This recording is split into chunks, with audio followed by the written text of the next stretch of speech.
At exactly 7:12 a.m., 3 HOA board members in identical fleece vests, clutching clipboards like prized weapons, marched up to the front of my secluded log cabin, tucked deep in the smoky foothills.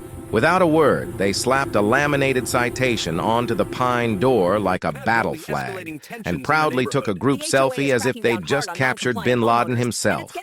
The only problem? My cabin wasn't even under their jurisdiction.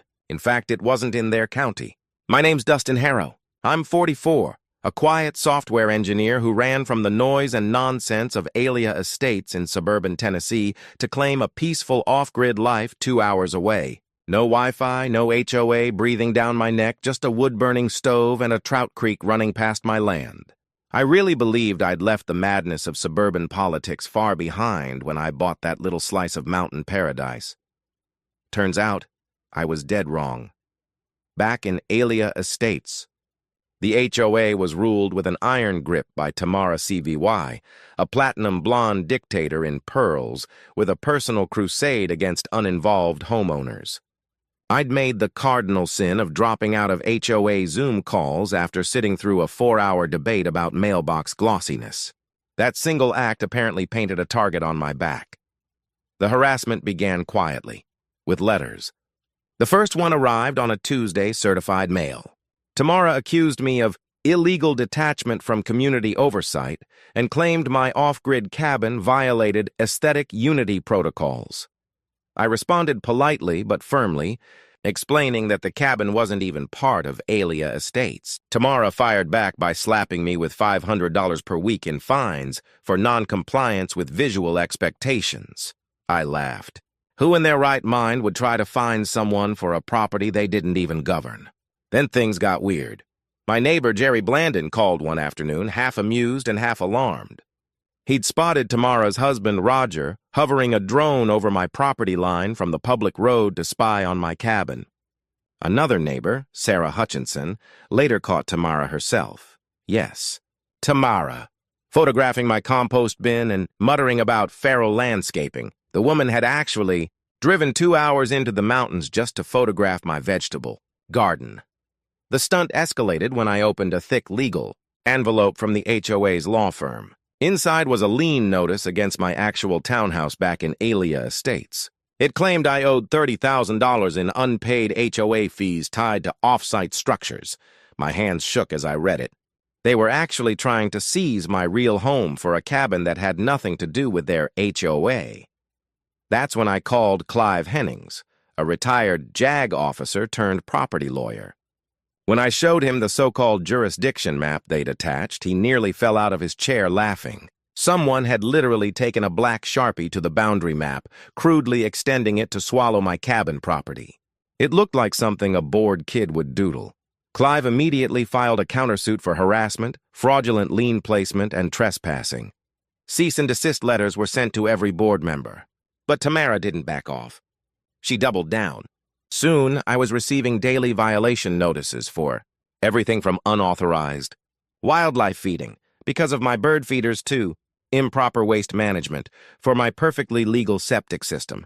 Then came the twist. A local news station, Channel 7 News, picked up the story after Clive tipped them off. Their segment, HOA Leader Claims Control Over Unaffiliated Land, aired during prime time. Tamara, apparently thrilled to have a platform, sat for an interview with her pearl necklace perfectly in place and her hair shellacked to TV perfection. Then she whipped out hand puppets. Yes, hand puppets, to explain her theory of extended governance. She used a princess puppet for the HOA and a troll puppet for non-compliant homeowners. The anchor's frozen smile said it all. Within days, I'd secured a restraining order against Tamara and her HOA lackeys. The county sheriff with actual jurisdiction over my land, Sheriff Tom Garrett, issued a statement that made me choke on my coffee laughing. He said, "This land has no HOA and never will. Also, stop stapling laminated notices to trees. That's littering." He'd personally caught them during one of their ridiculous reconnaissance missions. Panic spread fast through the HOA board. An emergency meeting was called, led by a sweating Vice President Harold Simmons. Sarah later forwarded me the meeting minutes. Tamara, it turned out, had burned through more than $8,000 in HOA funds to hire a private investigator and book herself a week at a lakeside bed and breakfast just to spy on my cabin. The residents were livid. They demanded receipts. They demanded accountability. And they demanded Tamara's head on a platter. She stood at the podium, clutching it with white knuckles, babbling about protecting the community's values. But Harold dropped the bomb. Tamara had also purchased night vision goggles and a GPS tracker using HOA money. Even her most loyal supporters turned on her. The district attorney stepped in after multiple homeowners filed complaints. Tamara was indicted for fraud and misuse of HOA funds. Her mugshot, lip gloss flawless, hair a total disaster, was splashed across every local outlet. One newspaper headline said it best: HOA president goes rogue. During the trial, Clive presented a giant blow-up of the Sharpie-altered jurisdiction map as Exhibit A.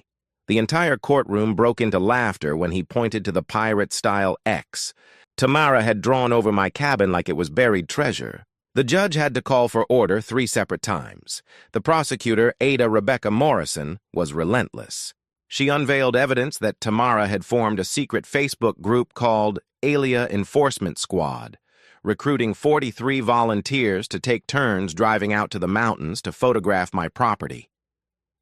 Tamara's obsession went further than anyone imagined. She'd even set up a point system for her HOA Enforcement Squad, rewarding members for every so-called violation they documented. 10 points earned them a Starbucks gift card, paid for with HOA funds. One of the most devastating pieces of evidence came straight from Tamara herself. She'd accidentally live-streamed a nighttime raid on my property. At 2:00 a.m., she crept onto my land armed with a measuring tape and a clipboard. In the video, her voice was a breathy whisper as she told Roger they needed to measure the spacing between my garden gnomes to file it under. Expanded jurisdiction violations. She even had pre-printed citation forms ready to go. The prosecution called a long list of witnesses. Margaret Pelham, one of the elderly residents of HOA Estates, testified that Tamara had once knocked on her door with a PowerPoint presentation on a tablet, trying to convince her to sign a petition that would extend the HOA's reach to any property owned by an HOA resident, anywhere in the world. The slideshow had animated transitions and elevator music, like it was a corporate merger pitch. Then came David Krause, a landscaping contractor. He revealed Tamara had tried to hire his company to secretly transplant non-compliant plants onto my cabin property so she could find me for them later. When he refused, she offered to pay him under the table, calling it a community beautification grant. He still had the text messages, proof she'd offered him $2,000 to sneak purple petunias into my vegetable garden in the dead of night. When Tamara finally took the stand, she wore a navy blue power suit and her signature pearl necklace, trying to look like a martyr for community standards. But under questioning, her defense fell apart fast. She rambled about protecting property values and aesthetic integrity. When the prosecutor asked how a cabin 2 hours away could possibly affect HOA Estates' home values, she launched into a wild speech about aesthetic contamination and the broken windows theory. The judge actually rubbed his temples in visible pain. Cross-examination revealed even more. Tamara admitted she'd never visited anyone else's vacation property. When asked why she targeted me specifically, she coolly stated it was because I'd skipped the HOA potluck 3 years in a row and never participated in the bake sale fundraiser. She called repeated absence from potlucks a red flag for community detachment disorder, a term she had completely invented. The prosecutor then dropped a bombshell. Tamara had spent $12,000 of her own money hiring private investigators after the first 2 firms refused to touch anything outside HOA jurisdiction. The third one just took her money and handed her Google Earth screenshots. The evidence only got worse. Along with the fraudulent lien and the financial records, they uncovered emails in which Tamara discussed hiring actors to pose as code enforcement officers, complete with fake violation notices and made-up ordinance numbers. She had even filed false reports to the county health department, trying to get my cabin condemned. Perhaps the strangest exhibit of all was a thick, color-coded binder she'd labeled Project Rustic Compliance. Inside were hand-drawn maps and detailed plans to annex not only my cabin, but 17 other vacation homes owned by Elia residents. She'd drafted enforcement schedules, designed special off-grid violation forms, and on page 47, she'd drawn a crayon map of something she called the Greater Elia Empire, complete with little flags marking properties across 3 states. A forensic accountant testified next. Tamara had built a shadow budget inside the HOA's accounts, funneling money into categories like miscellaneous beautification and emergency aesthetic response. Over 18 months, she had secretly diverted nearly $40,000 toward her personal surveillance campaign. She'd even purchased a used van, painted it to look like an official HOA patrol vehicle, and slapped magnetic door logos and an amber light bar on top to complete the illusion. The verdict came swiftly. Tamara was found guilty on all counts: fraud, embezzlement, harassment, and abuse of fiduciary authority. Senior District Judge William Hartley didn't mince words. In 30 years on the bench, he said, he'd never seen such a flagrant, delusional abuse of HOA power. He called her actions vindictive, borderline psychotic, and an embarrassment to community governance. Her punishment was severe. Tamara was banned from holding any HOA role statewide, ordered to pay $50,000 in restitution to the HOA and $30,000 to me for legal fees and emotional distress. She received a 3-year federal sentence, with 2 years suspended, meaning 1 year behind bars and 2 years of probation, including 300 hours of community service, helping people navigate HOA disputes. But the judge didn't stop there. He ordered a full psychiatric evaluation and monthly therapy sessions, focused on power dynamics and boundary control. Her real estate license was suspended for 5 years, effectively ending her property management career, and she was prohibited from living in any HOA community for 10 years after release. The courtroom was dead silent as the sentence was read. Tamara's face drained from red to white to a blotchy, furious purple. She jumped up so fast her chair slammed to the floor. "This is a conspiracy against dedicated community leaders," she screamed.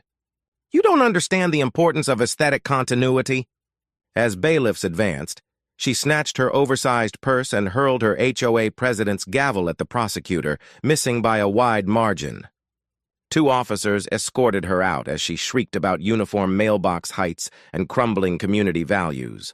Her final words before the courtroom doors slammed shut echoed through the chamber. "You'll all have mismatched mailboxes. And like it!"